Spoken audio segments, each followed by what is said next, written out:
ఓం శ్రీ సాయిరామ్. 1970 సంవత్సరం జనవరి నెల సనాతన సారథిలో శ్రీ డాక్టర్ డి ధైర్యంగా రచించినటువంటి వ్యాసము అవతారములోని కొంత భాగం తెలుసుకుందాం. సాయిరామ్. దైవములను సరిపోల్చుట తగని పని. నీ ఆధ్యాత్మిక వికాసము అతి స్వల్పమైనదై ఉండగా మహోన్నత శ్రేణిలో ఉన్న మహనీయుల పరిపూర్ణత్వమును నువ్వు ఎట్లు గ్రహించగలవు?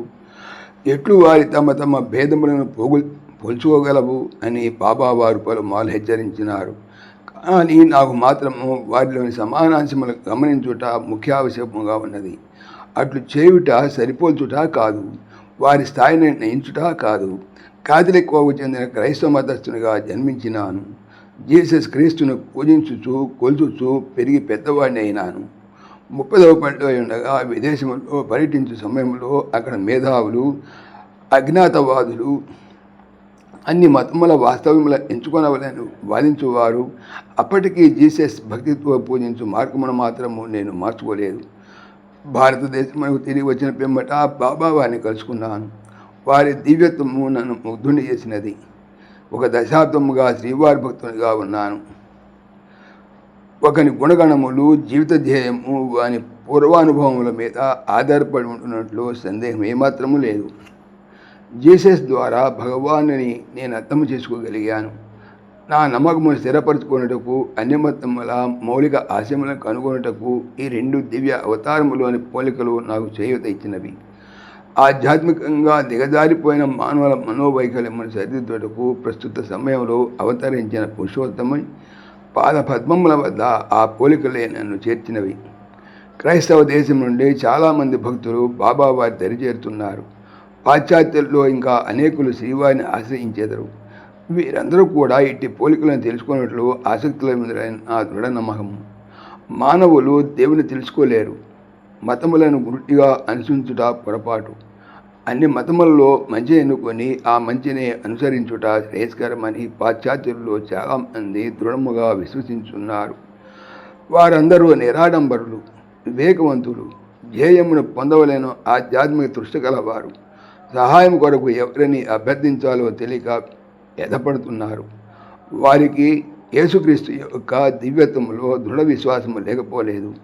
క్రైస్తవులమని చెప్పుకొనుచు ఆత్మనే మరచిన తెగల నుండి, సంస్థల నుండి వారు విడిపడవలసి వచ్చినది. ఆధ్యాత్మిక ప్రపంచంలో వీరికి జతగా ఉన్నవారు గోచరించట్లేదు. ఏకాకులైపోయినట్లు వారు భావించుకున్నట్లు తప్పేమీ లేదు. ప్రత్యక్ష దైవంతో సంప్రదించుటకు వారెంతగానో ఆరాటపడుతున్నారు. మానవాకృతిలో ఉన్న దేవునితో సంబంధం మాత్రము పెట్టుకున్నట్టు వీరి కోరిక కాదు. ఆధ్యాత్మిక దివ్యానుభూతులు అందుకొనవలనని వారి ప్రగాఢేచ్ఛ. భక్తులకు భగవానుపై గల అట్టి భక్తి బంధనములనే అర్ధసహితమైన ముఖ్య జీవిత ధ్యేయము సమకూరును. పూర్వం ఎవరు అనుభవించని దౌర్బల్యమును చాకచక్యముగా ఎదుర్కొనుటకు అప్పుడు మాత్రమే నవనాగరికుడు అతి సమర్థుడవును. నా మాదిరిగానే వీరు కూడా భగవాని పాదపద్మముల చెంత సర్వ ప్రశ్నలకు తగు రీతిని జవాబు అందుకొని సర్వ సమస్యలను పరిష్కరించుకొని జీవిత ధ్యేయమును గుర్తించి పరమశాంతిని పొందేదరు. సశేషం. సాయిరామ్. సమస్తలోకాః సుఖినో భవంతు. సమస్తలోకాః సుఖినో భవంతు. సమస్తలోకాః సుఖినో భవంతు. ఓం శాంతి శాంతి శాంతి. जय बोलो भगवान श्री सच्चे साई बाबा जी की जय. सर्वं సాయిశ్వరార్పణమస్తు. ఆత్మీయులకు మనవి, ఈ ఛానల్తో పాటుగా లెరన్ భగవద్గీత, లైవ్ గీత అనేటువంటి భగవద్గీత ఛానల్ మరియు భక్తి పరిమళ టీకా భాగవతం అనే భాగవత మరో ఛానల్ను స్వామి నా చేత చేయిస్తున్నారు అని తెలుపుతున్నాను. వీటికి సంబంధించిన లింక్స్ డిస్క్రిప్షన్లో చూడవచ్చు. సాయిరామ్. పవిత్రమైనటువంటి భాగవతం.